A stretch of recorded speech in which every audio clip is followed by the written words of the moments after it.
Daf Kuf Yud Amud Beis, 5 lines from the top. Continuing on with the different refuahs, so we were in the middle of a discussion about a refuah for a zava. If a woman is a zava, what is a refuah to help her stop the flow? So if he doesn't have the ingredients that we talked about previously, Laite buna de kamuna, he should bring a fistful of kumin, ubuna de marika, or a fistful of saffron, ubuna de shavlisa, or a fistful of fenugreek. V'nishlok bechamra, boil them together with wine, v'nishkaya, and give it the zava to drink from it. V'deimala, and say to her, kuma mizuver, stop your flow. If he doesn't have those ingredients, he should bring 60 seals, clay seals of a barrel, v'lishve, and smear it on top of her, and also say, kuma mizulech, stop your flow. And if he doesn't have that, a remedy, he doesn't have those ingredients, light pashtina, he should bring pashtina, which is an herb. Rashi says that it happens to grow to the side and not up. And v'lishla b'chamra, boil it in wine, v'lishla, and smeared on her, v'neimla kuma mizuvah. V'yeloi, if he doesn't have that, laite chanuga dechigsa rumisa, he should bring from a romina bush, he should bring the herb that grows by the romina bush, and v'likle, and burn it, v'lisba b'shach dekitna v'kaita, and take the ashes in linen rags in the summer, u'shach the amar gufna b'sisva, and cotton rags in the winter. V'loyin, if he doesn't have that, lichle sheva biri, he should dig 7 holes, v'likle b'hu shivsa yalda darla, and he should burn a branch of a orla vine in each one of them. He should take the vine or the branch from a orla growth, which is young, which is of course within the first 3 years, and he should burn the vine in each one of them. And give her a cup of wine to hold in her hand, and take her from one hole, and stand her up in one hole, and sit her in a different hole, then stand her up from that hole, and sit her in a different hole. And in each one of the holes, he should say, stop your flow. And if he doesn't have that, it's samida, he should bring fine flour, and smear it on the lower half of her body. He said that's where he should rub it, from the half of the body downwards, and say, kum mezuvach, stop your flow. If not, be also the masa, he should bring the egg from an ostrich, and burn it, and put it the ashes in linen rags in the summer, and in the cotton rags in the winter. And if he does not have that, he should open up a barrel of wine for her lishma, for her sake. As Rashi explained, it means that you should give her a lot of wine to drink. He should take barley that was found in the dung of a white donkey. If she holds it for 1 day, the flow will stop for 2 days. If she holds it for 2 days, will stop for 3 days. And if she holds it for 3 days, it will stop forever. She will be cured. So those are the different remedies, the different eitzes and refuahs for azava. Le'yarar koina, for jaundice, hepatitis. He should take 2 of the ingredients that we discussed before for the zava, the Alexandrian sap, the alum, and the saffron, 2 of those, and he should mix it with beer. However, it will cure the jaundice, but it will make the person an akar. It will cause him to be, or her to be, sterile. So they will not be able to have children. So the Gemara will have a discussion on this. We'll have a discussion on how is that permitted. This is also it's also to make a person into an akar. So this will be a discussion we'll have shortly. So that is the remedy for jaundice. And if he doesn't have those ingredients, like the ratio the shivuta b'milch, he should take the head of a salted shivuta type of fish, v'lishlik b'shichra, and boil it rather in beer, v'lishta, and give the patient to drink from it. And if he doesn't have that light, moinine the kamsa, he should bring the juice of locusts. Moinine the kamsa, and if he doesn't have that light, then he should bring it. If he doesn't have that, he's from the kiri, from small birds. He should go into the bathhouse and smear the juice on the patient. If he doesn't have a bathhouse, he should put the patient between an oven and the wall. So it's very hot over there. And he should cause him over there, and then he'll perspire, and it will bring out the sickness. Wants to makes the patient warm. You can wrap him up in his sheet. Wrap him up in his sheet, or another shot is the sheet of another person that's suffering from this jaundice. Rav Acha bar Yosef Chashbe, he had jaundice. Rav Kahana. Rav Kahana gave this treatment for him, and he was cured. And if you don't have those ingredients, then you should bring 3 kapise, like we learned before by the Zohar. The kapise is a kli that holds 3 lugin or Persian dates. Utlasa kapise the kira de neshtufe, and 3 kapisen of wax that was dripping from a honeycomb. Utlasa kapise ola tlana, and 3 kapisen of red aloe. V'lish kaluba shechara, boil it with beer, v'lishta, and give the patient to drink. V'yiloi, and if you don't have those ingredients, like the ila bar chamra, you should bring the child the fowl of a donkey, and so the young donkey, v'liglach, and see also the reisha, shave the middle of the patient's head, v'lishbech ladama ma'apusa, and then take blood from the donkey's forehead, v'leisa reisha, put it on the patient's head. And be very careful of the eyes of the patient, that the blood should not drip into the eyes and cause them to be blind. The lion, if you don't have that, it's like the reisha, the barcha, the marach bekirsha. You should bring the head of a ram that's pickled, that it's been preserved and pickled and vinegar. V'lishla b'shechar, boil it in beer. V'lishta, and give the patient to drink.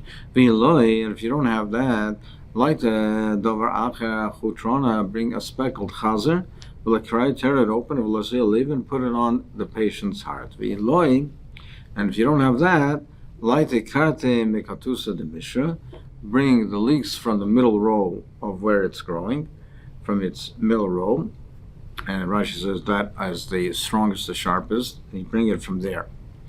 And then you give it to the patient and use that. He should eat these leeks. There was a certain Arab merchant who was suffering from jaundice. He said to a gardener, take my coat, take my cloak as a payment. He offered it as a payment. And give me the row of leeks. I said, see, this for the use for the refuah. The garden gave it to him. He said to the gardener, now this cloak that I gave you for payment, it's yours, but lend it back to me now. Lend it back to me, and I'll sleep a little bit with it. He wrapped himself up the cloak and he slept with it. He got up, the cloak was broke away, came and fell away in small pieces from this heat, but they showed that the sickness exited from his body. So now we're going to have a discussion. The Gemara is going to have a discussion how is this permitted. This is the eitzah for jaundice, but it causes the patient to be an akar. How is this permitted? The Arakuna trained b'shechel, you take 2 of the ingredients of the Alexandrian sap, the almond saffron, mixed with beer, and it will make the patient an akar. Mishori frankly Gemara, how is this permitted? How is it permitted to do this, to take this, and become an ocker. How do I know that it's also to be Masaris, a person, that to cause a person to be sterile? How do we know that this is also? Talmud Loimar, the pasuk says, it says that you should not do this in your land. So it says in your land that the pasuk says, it says you cannot be makriv as a korban, an animal that's been castrated. You can't use that as a korban. You can't be makriv it. And it says, you cannot do this in your land. You cannot perform this, you cannot castrate an animal in your land. And we darshan bachem loy seyos divrei chanina. We darshan ba'atzechem in you, that you can't do it in yourself. You can't perform it on a person either. You cannot castrate a person. You cannot make a person sterile. So the way Taisus explains it as follows. Taisus explains, it says, Uba'arzchem leisas. Now, it does not have to say you should not do in your land. This is not a mitzvah or an isser that's totally baretz. The general rule is that something which is performed in the land is restricted to the land. Something which is not a chayvas karka, something which is a chayvas haguf, is not restricted to land. So therefore, we have mitzvahs and isurim outside of Eretz Yisrael as well. Now, things which are totally on the land, mitzvahs are tluyos ma'aretz. So we have mitzvahs like bikurim and truma, etc.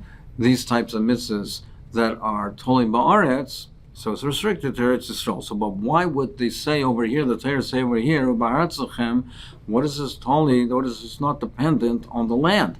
So why does it say Ba'aratzachem? It's talking about taking an animal and castrating an animal. So why does it say Ba'aratzachem? So Taisus says, the Gabi that, it says Ba'aratzachem to include not only animals that are kosher for a korban, that you can be makrav on the mizbeach, even animals that are not roy for a korban, any type of animal, you cannot be messiahs. And why does it say Ba'aratzachem? So Yidarshan Bachem. We darshan even in you. You can't do it in yourself as well. Now, we cannot say that this is mutter because it's a dover shenim skaven. That the person is not intending to be mesaras himself. He's not intending to be ma'akr himself. He's doing it because he wants to cure himself from the jaundice. We cannot say that is therefore should make it be mutter, that's a reason to be matter, because even according to Rosh Hashanah that a Dor Shem is common as mutter, but this is a psik reisha, it's inevitable result from it. So therefore, it's not something that might happen, it's inevitable, so therefore it would be also. So the Gemara's question is, how can this be permitted? How can we say that this should be permitted in such a case? Now, another possible heter that you might learn from here is, or apply to this rather, is another possible heter is you might say that it's happening on its own. That his action, he's not directly being Mesaras himself, he's not directly being Makr himself, he is drinking this refuah. And the byproduct, the side effect of it is that'll be makir. But perhaps you'll say, well, that's only a polyyoitz, it's a side effect, he's not doing the action directly, maybe you'll try to be matir on that basis. Rashi says, as we'll see actually from the Gemara Vayter, that the darshan ba'arzchem loisaso loisei also, it should not be done. It should not be done. I mean, even if you're not directly doing the ma'isa, even if it's a poil yaitza, if it's a side effect, it's still also. So, for the Gemara, how can this be permitted? So here the Gemara wants to say, however, it's suggesting at this point that perhaps that is the heter, that is a reason that it should be mutter, because the Gemara says, Hani mila hechdim mechavet. maybe the Yisr applies when he intends it. But here it's indirectly, and it's only a side effect. So, and the Havmina right now at this point, the Gemara is suggesting that perhaps in fact that should be a reason to say it's mutter, because he's not directly doing it. It's only a side effect. The Amar Rabbi Yochanan says, if a person wants to be Masaras a rooster, then remove its crest. If he removes its crest, then it's going to be Masaras. Now, removing its crest is not directly being Masaras. He is not in any way affecting directly the reproductive organs. He's removing the crest from it, but the side effect is that it's going to Masaras it, and therefore, it's permitted to do it in that manner. So you see that if it's only a side effect, if he's not directly affecting the reproductive organs, it's mutter. Gemara says, no, that's not a raya. That's only the gaiva. That's only the arrogance of the rooster. Once the crest has been removed, so therefore it loses its gaiva, or it loses its will to reproduce. But it's not really making it accurate. It's not being Masaras. It's not even a side effect. It's just affecting it in, so to speak, an emotional state. It doesn't want to reproduce anymore. It's lost its gaiva. But it's not being Masaras in a physical sense. So therefore, the Gemara is now saying that in Echanami, that Sirus is also not only directly, but even indirectly. What is the reason for that? As we said before, Rashi says the pshat is loisasu loisei asu. Other Rishonim, however, learn that really this is not a deraisa limud, and it's a derabana din. That it's also midarabanan. But midaraisa, the Miri learns that way, that it's not an isser deraisa. But I call upon him, whether it's deraisa or derabanan, it's also to be masares. Deraisa, doing it directly, certainly deraisa. Indirectly, whether it's deraisa or rabbanan is a machlokes, but it's certainly awesome. So how can, the question comes back, how can the person take this refuah? It cures the jaundice, but it'll cause him to be an akar. It's also to be ma'akir person. He can't be ma'akir himself, so how can he take this remedy? More wants to say, el besoris en chanami, a healthy person cannot take it. It's talking about a person who's already a soris. He's already a soris, and now he happens to be suffering from jaundice. He can take this medicine. The Gemara is going to ask now, when they see it on the next Amud, that also should be also, even though he is a soris, it still should be also to do something that would be masaras a person. So we'll see that in the next Amud.